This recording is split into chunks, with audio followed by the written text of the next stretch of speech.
really here to just welcome you all to the new school and to this fabulous film screening by two illustrious alums. Rachel and Nick Chesky, thank you so much for sharing your film with us.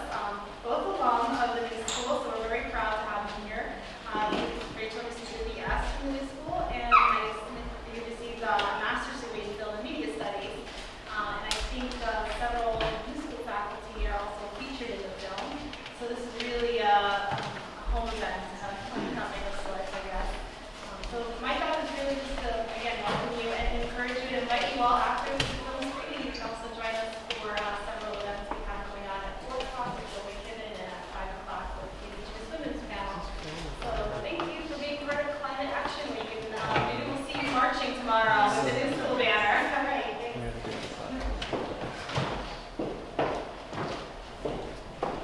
Hello, thank you everyone for coming. Last night I was really nervous that no one was going to show up, so it's really great. Thank you. Nick and I were both alumni, as Anna said, so it's a pleasure to be part of this really important event, and I'm really proud that the new school is hosting it. Sure. Again, thanks to everyone for coming, and thanks to the new school for having us and for screening the film. It should be said that this is Rachel's first film ever, first attempt, so it felt really good on my end to help her through with it, to work with her, and to get her to the finish line. And we're almost at the finish line. We're at the last leg.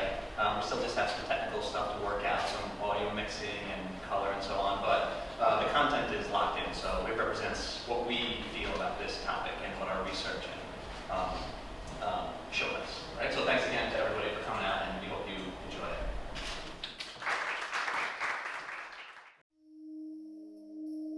The farm was settled by the Dutch in 1697 when pretty much all of New Amsterdam, which is now New York, was farmland settled by the Dutch. And so this is the last remaining homestead of that era, really. So it's really special. As a nonprofit and a public farm, we play a lot of different roles in the community. One is just being a beautiful public space for anyone and everyone to be able to come to and enjoy. We have such a wide range of people that come. Unfortunately, there's a reason why there's this upsurgence of young farmers and people trying to reclaim some sort of sense of where food is coming from. And I think to grow and eat healthy, fresh food is not a hard thing, but it's apparently not as common. Farmers who grow nothing in their fields get more money than farmers who would otherwise grow healthier foods in their fields, fruits and vegetables, as opposed to the top 5 subsidized crops. They can get paid to not grow wheat, corn, soy, cotton, or rice in their fields, but they would lose money if they grew fruits and vegetables in terms of their subsidies through the farm bill. It does feel like we reach a lot of people, and it doesn't take much for people to try something that's been picked that day or that morning and to be moved by it, to be wowed by it. I mean, that's part of why I started doing this. I mean, in addition to just I like the work, I like working outside, it's physical, but it's also very rewarding to be able to share meals with people and to be able to feel healthy and to be able to make people think, whoa, this is amazing, and it's really not that amazing. I mean, these seeds are available to us, they're everywhere. It's just we're very used to the supermarket. I mean, I grew up shopping at the supermarket with my parents, and I hated tomatoes until I tried ones that I grew, because I realized that it's an entirely different thing. In rural places, there's just probably not many. You've got Walmart and Applebee's and maybe just not many other options. And in the city, there are just communities, areas that just have bodegas and don't necessarily have supermarkets, let alone farmers markets. A food desert is an area where there is not a grocery store within a certain distance, where the only places for people who live in that area to buy food are bodegas or corner stores, and the quality and type of food that they can get at those stores is much lower, and the food is much more expensive. There's a lot of people that are working to change that and to bring fresh food into all communities. Food grown locally and with other kinds of sustainable methods that may not be certified organic, because you have to pay a lot of money to get that certification and maintain that certification, and small-scale farmers sometimes just simply can't afford that. Planning out what's going to go in every single square foot of our growing spaces And each thing has successions and rotations. I mean, that's an integral part of organic agriculture, is that if you're not using pesticides or chemicals of any kind, you're relying on biodiversity and crop rotation to minimize pests. Substances that they put in the soil, natural substances, of course, that are supposed to be particularly good for plants in certain periods. Adding material to the compost pile but shaping it by hand, because it's important, kind of think of it like lasagna, to layer different materials holds a lot of the nutrients in there. Is this good for me? And she picked up this prepackaged thing of lettuce. She said, it says all natural. That's good, right? And I was like, technically that doesn't mean a damn thing.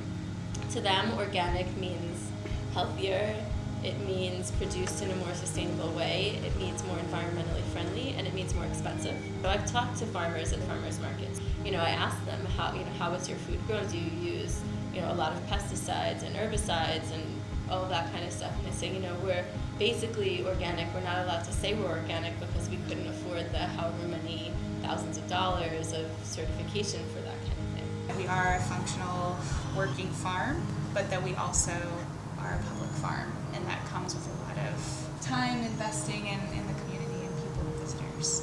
Just being outside, I mean, for a lot of kids, it's just really nice to have 47 acres in New York City to be able to come to and walk around and experience.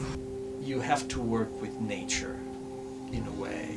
So for instance, they consider the nature of the soil, but also it's sort of trying to understand nature better to work with it. We like to, talk to kids, show them a carrot, show them a head of lettuce and how it grows, and pretty much we have signs everywhere in our fields during the growing season so that it can almost act as a self-guided tour.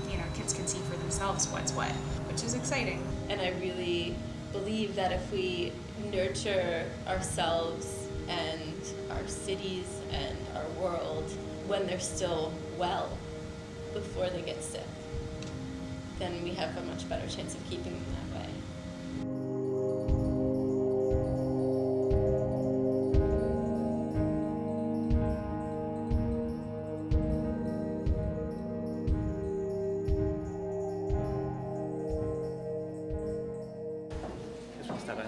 Thank you, everybody, for sticking around for the whole thing. Not sure what we're supposed to do now. I think we're supposed to ask questions. If anybody wants to have any questions or comments. It's interesting for me because I'm from Los Angeles. I'm visiting from Los Angeles, and but I lived here on the East Coast for a long time. But I'm from Nebraska. Oh, wow, okay. I'm from Omaha, so I was a city girl, but I know a lot of farmers, and my family were farmers. And what's kind of interesting to me, and I think is really great, I love that you included so much about the fulfilling aspect of what it can be to be a part of nature and work in that industry, and the turnaround is kind of starting, because that's what's happening out in the Midwest. A lot of my family were old school family farmers out of Howells, Nebraska, Pilger, Nebraska, out in the middle of the state, and that sort of thing. And really what did happen to them in my parents' generation was the costs get to be so much that they either have to buy a tenant, get a tenant to come onto their farm and share the expenses, because the other aspect of that kind of farm as opposed to the urban farm is the equipment is so expensive. Yeah. So that was the daunting aspect for a lot of it. But now there's a turnaround in terms of the small farm revolution that's kind of coming back to the Midwest, and it's happening in LA too. And I think it's kind of fascinating. But I'd like that you put the future generations, or the kids, into it. And I think that there's a part of Generation X or Generation whatever my kid who's in school here are. I don't know if you're 23, what generation are you? Yeah, not sure what generation. But I think that there's a hopeful backswing towards people wanting to be fulfilled in what they do and not just have a big house or a big car or a lot of property, you know what I mean? Absolutely, yeah. And I do think, and through our research and through our kind of exploring and talking to all these people, we found the same thing, that for a while people got away from it because it is really expensive. Yeah, urban farms, they're not as expensive to run than the bigger farms. That we actually do need the bigger farms because, you know, you can't feed everybody with urban farms. So, but yeah, their costs are just extraordinary. And then, so yes, but I do think that there are things happening that are causing people, like younger generations, to go back to food, and I think they speak about it is because we've gotten so far away from food and like all the food scares and what's healthy for you, what's not. I think that's causing younger generations to go back, which is a good thing. So you are kind of see it's like cyclical, and you are starting to kind of see it go back to more people being interested in it. I mean, for me, it's a little hopeful, which is nice. It's Yeah. not just doom and gloom, and I appreciate that you put that into the. Yeah, well, you have to have hope, and we need it. We're going to need it, so the whole world. So Yeah. hopefully, it's good to see that people are kind of going back to it. Because it is amazing the disconnect that people do have. It's like you have to grow food. Yeah. or we don't get to be alive. Yeah, we don't like people, and we lived upstate. We lived in the country for a few years too, so we felt a little more hands-on with it. But living back in the city for 10 years, and you completely you lose that connection. So it's good just to have people just to be aware of it, even if you're not actually in there in the dirt, just that you know about the process. So.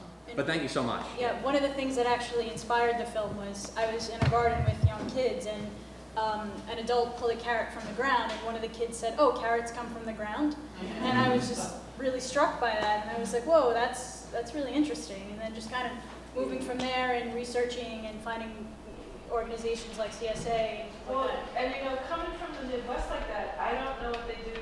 I don't know what they do in New York City schools. My kids grew up in the LA school system, and while they still had funding, I'm fortunate I live in a part of LA that has funding for specialty programming and stuff still.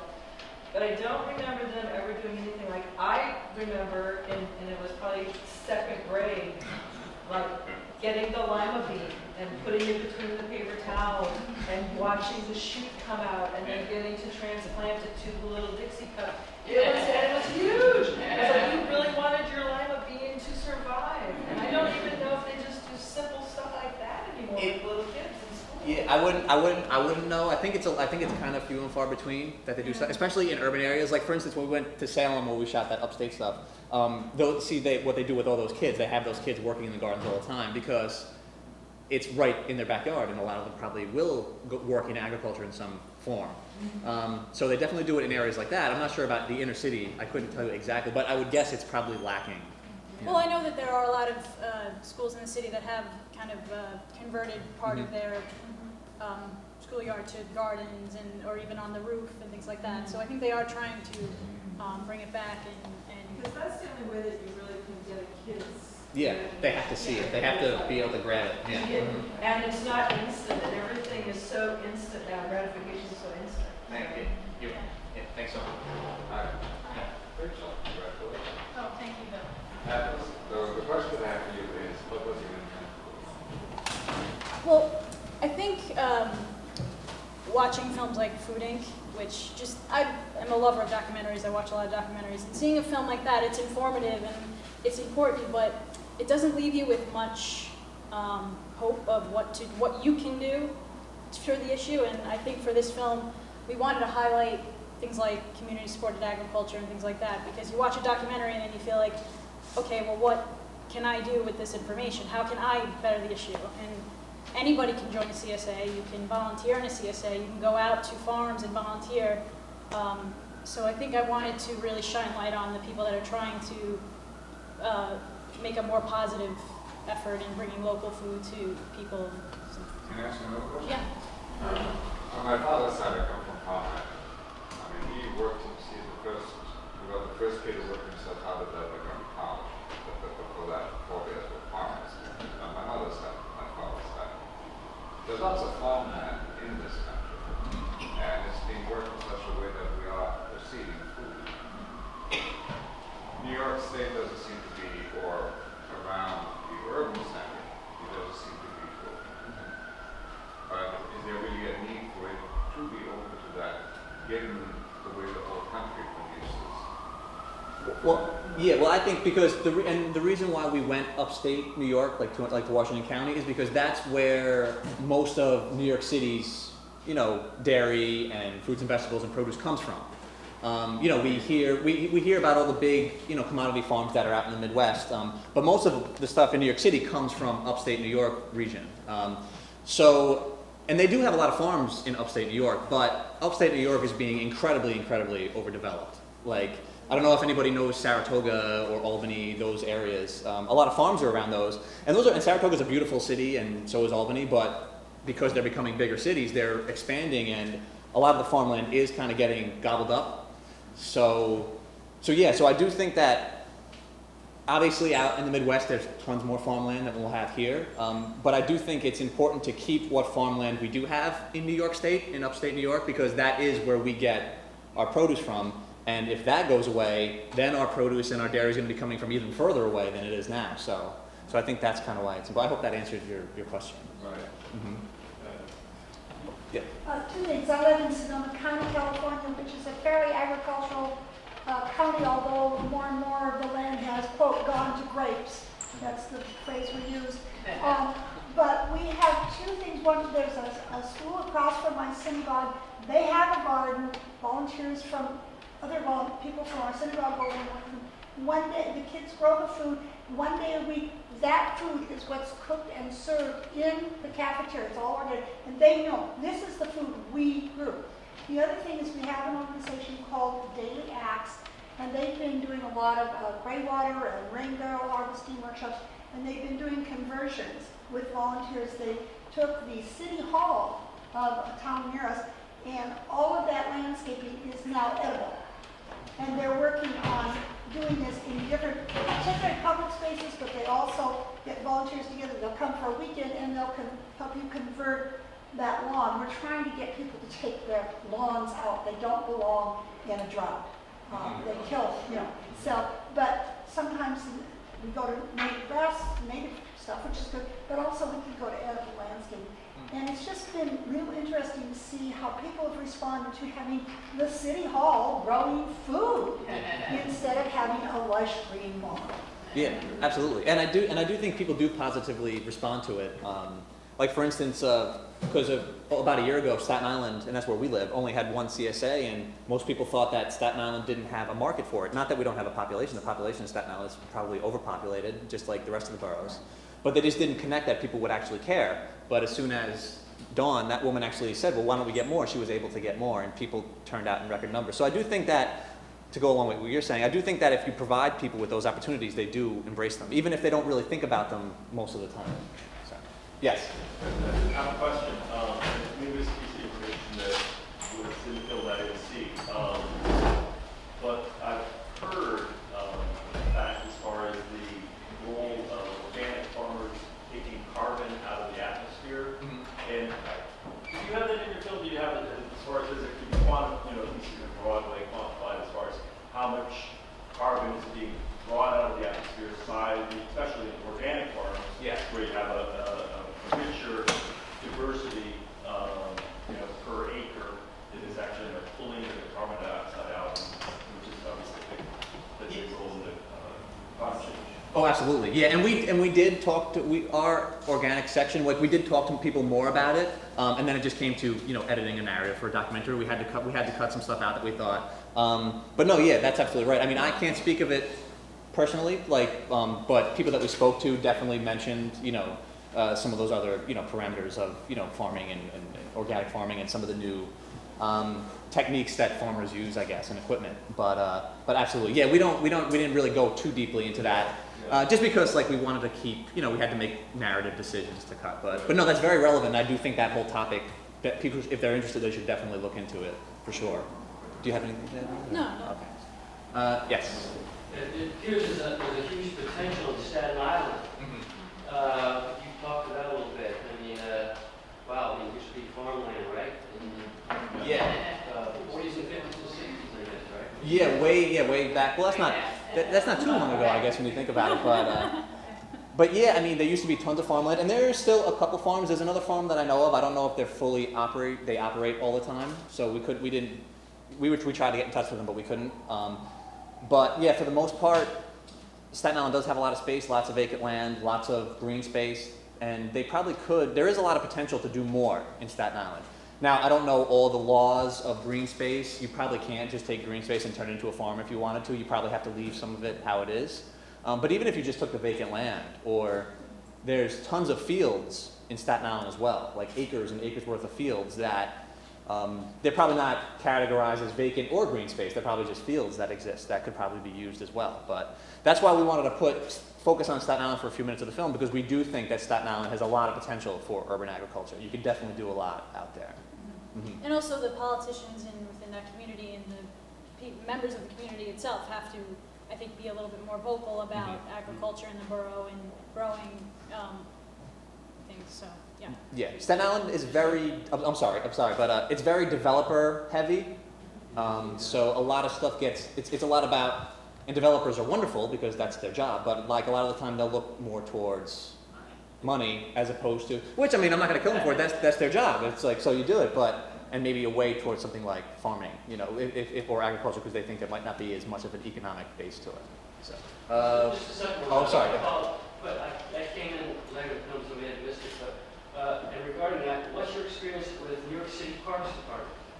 I certainly have worked in the City Parks Department, but as far as you know, aspects of land to grow things, or doesn't seem to be any possibility there, or yeah, again, conversation. Yeah, I mean, again, because you need to even work with the Parks Department, and we haven't tried to work with the Parks Department as far as getting stuff done, but you probably need a lot of people to agree that what you're doing should be the right thing, and it probably would take a lot to get a whole bunch of people to agree that yes, let's turn this park into a farm.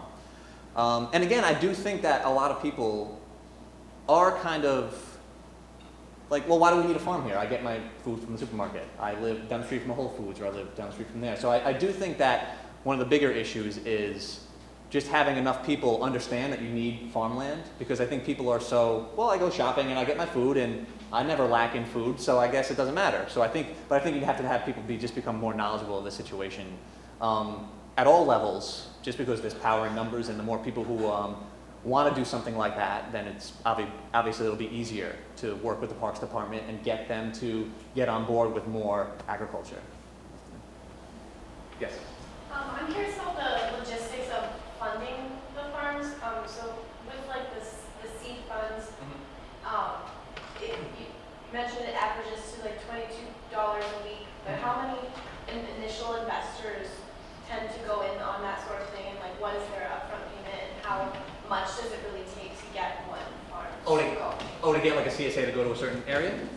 Do you want to speak to that? Well, usually it's the farm, like with programs through Market Maker, the farmers can kind of identify if they have any type of specialty crop or what it is that they grow, and kind of see which community best fits them. They can contact Just Foods, and Just Foods can kind of guide them through that process. Then they have a site coordinator that can set that up and have meetings to see if members of the community are interested in joining the CSA. And then as a member of CSA, you would pay X amount of money to become a member, and then you would receive your share for the season. And then the money goes to the farmers. So the farmers pretty much making most of their money through the CSA members. Yeah, and there's actually a number. I don't remember off the top of my head, but what is it? How much was it? Do you remember how much it cost to actually buy a CSA share at the beginning of the year?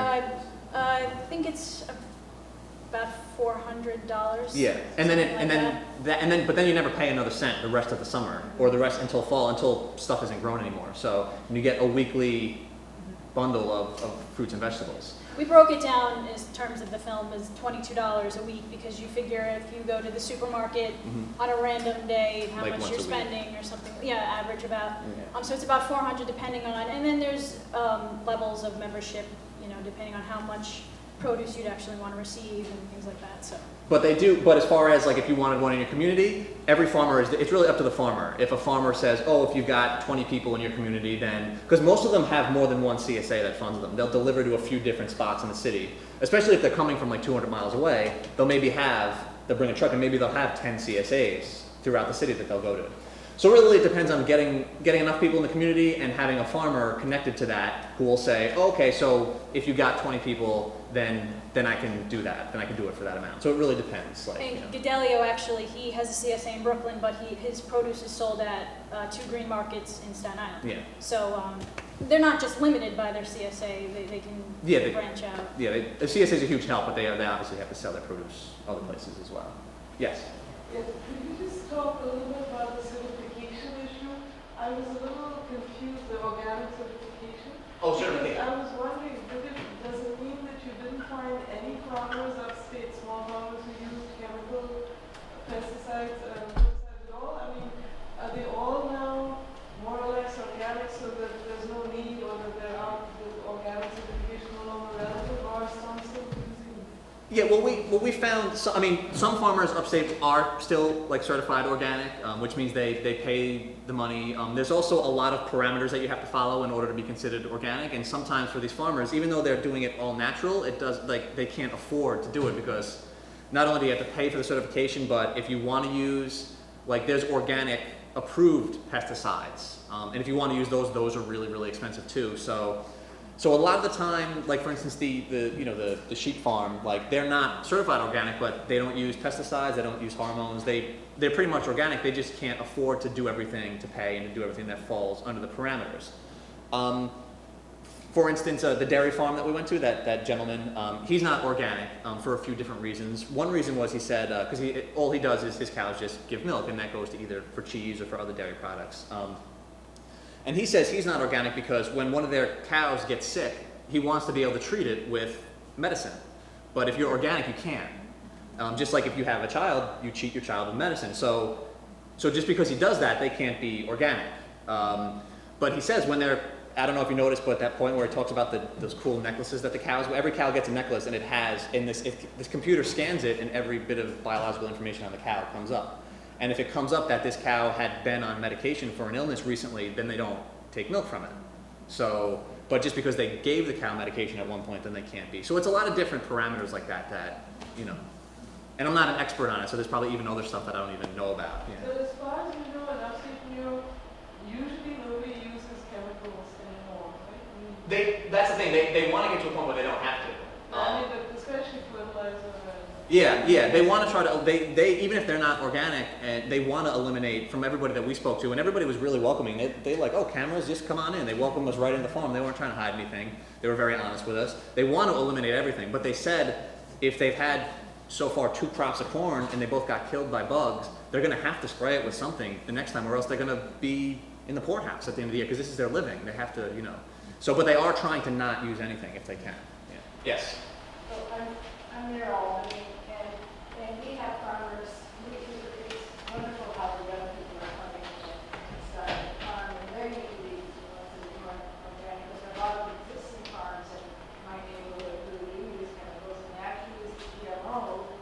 So when I get corn from, you know, he's not organic, but he's organic. I don't know if the other farmers, GMO corn has ruined his corn. Oh, yeah. You know, so that's the other big concern. And I guess the only advantage to being certified is, I guess, you know, organic farms do get inspected at times. So you can tell if someone's GMO has, the genetically modified seed has got contaminated crop. But otherwise, yeah. Yeah, and if you go upstate, there's farms everywhere, like across the street from each other, and yeah, if one across the street's using GMOs, the seeds could blow across the street, and then next year they both could be contaminated with it. So yeah, they do have to inspect it. Yes. Yes. I wonder if you could speak to the way that training and mentoring is happening when there's a small knowledge base left from practicing farmers, and with this, we're hoping is an encouragement of entrepreneurship as a response to this prolonged recession trend, is that this is a place for people to start new ways of making a living, and that one of the challenges is mentorship and skill base, you know, and how do they get those skills? I know that in Baltimore they're teaching farming in high schools as a trade, and that the high schools have farms, and there are consultants coming in because Maryland is such a rich farming area. That they're having consultants come in, and that these small farmers are being paid as consultants to try and teach farming in the schools as a trade. So you hooked into and sort of aware of that, I guess, that aspect of entrepreneurship is really what I'm looking at, and that double bottom line of social good and profit and a self-sustaining organization.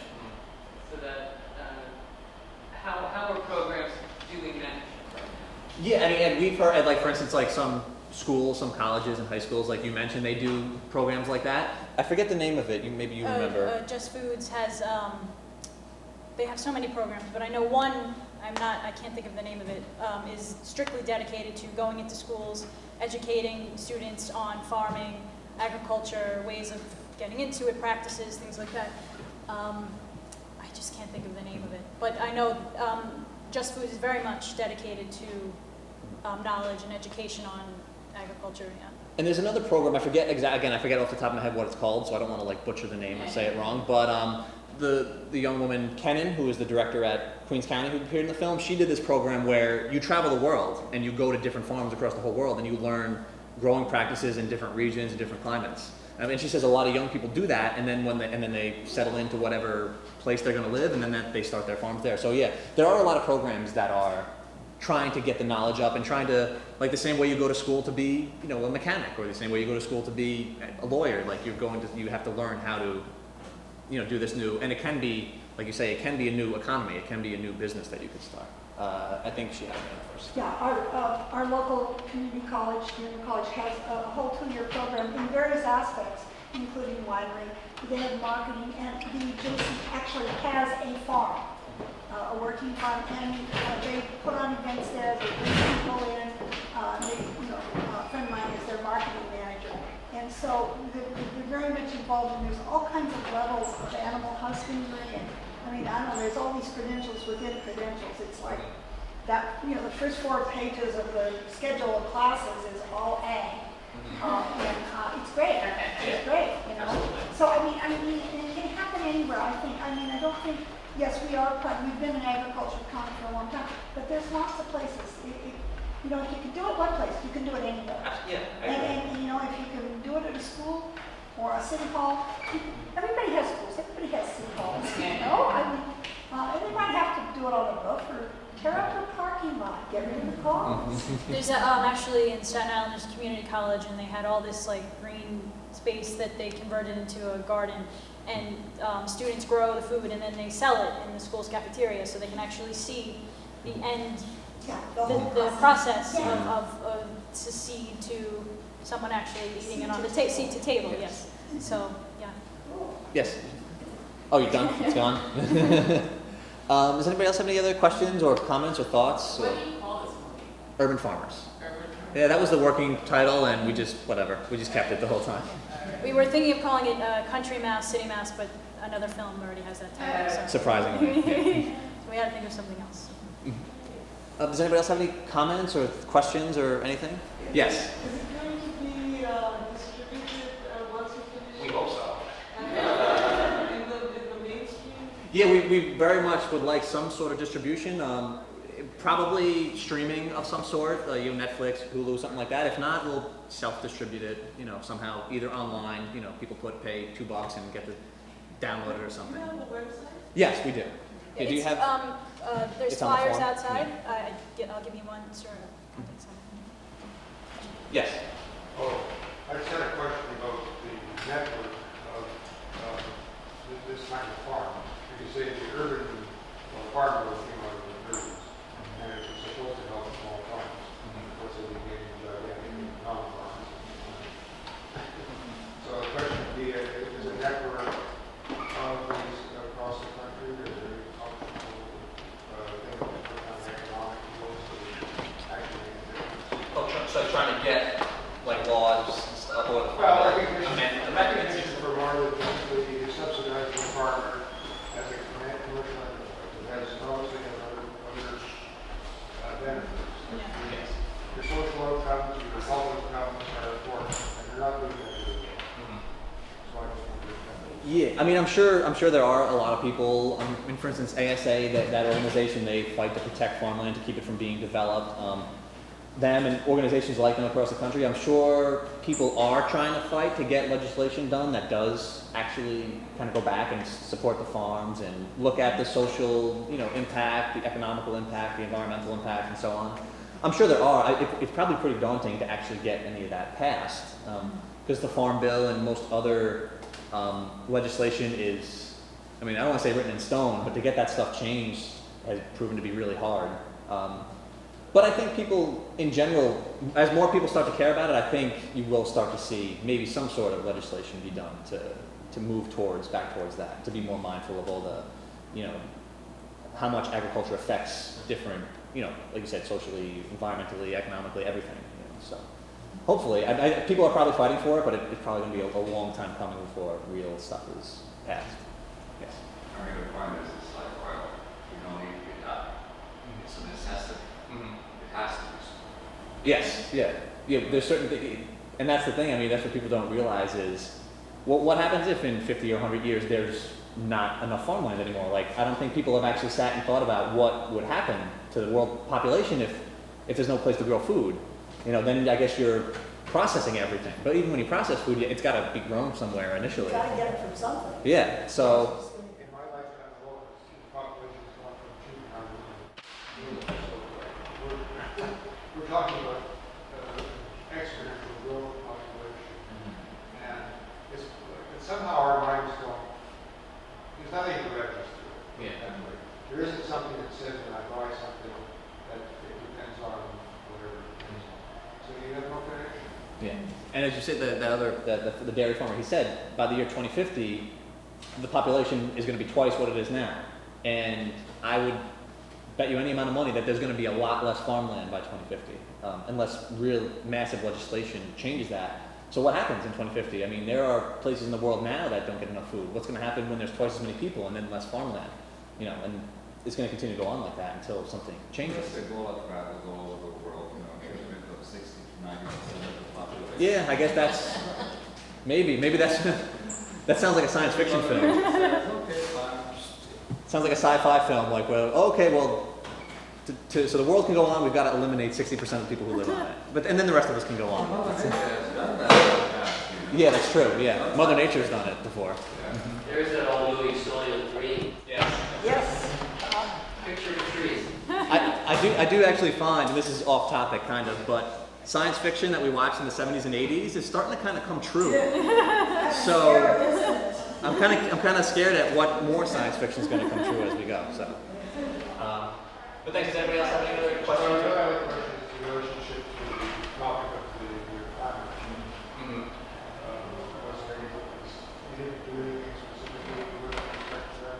Yeah, I mean, and again, we found that in our research. We had the material, but again, we had to make narrative choices to make a film. Yeah, we'll make a sequel. Yeah, we'll do that. But obviously, like when you look at locally grown food, like Budelio is, I mean, he doesn't have any equipment. He does it all by hand, and he produces a decent amount of food. So stuff like that, that's getting away from carbon emissions, that's getting away from pesticides, chemicals. That does help with climate change and global warming. So. And also in upstate New York, when you have something that was used for farmland that's now a shopping mall, and that's obviously that creates that's even more. Continuing to grow that development and rapid, more so than they've ever seen. That's very concerning to agriculture and growing in the environment. So, Just one quick question. Sure. Pollinators in upstate New York, the farmers you spoke to, did they have any problems with bees and not having enough pollinators? No, I think they're pretty fine with that. They didn't mention it, and we talked to those guys a lot. We have tons of footage of them visiting their farms, and they talked a lot of the struggles that they have. They never mentioned that, so I think they're okay with that for now. Because they're all small farmers, whereas maybe in the Midwest and where we have a huge commodity farms you get. Yeah. Upstate New York is actually still pretty beautiful in the sense of the air is clean and there's not a lot of pollution. So, and which is pretty surprising since upstate New York is so close to so many urban centers. So yeah, they haven't had much problems with that I know of that they mentioned. So, any other questions? Again, thank you all for coming out. Thanks so much. Thank you for sharing your questions and your comments.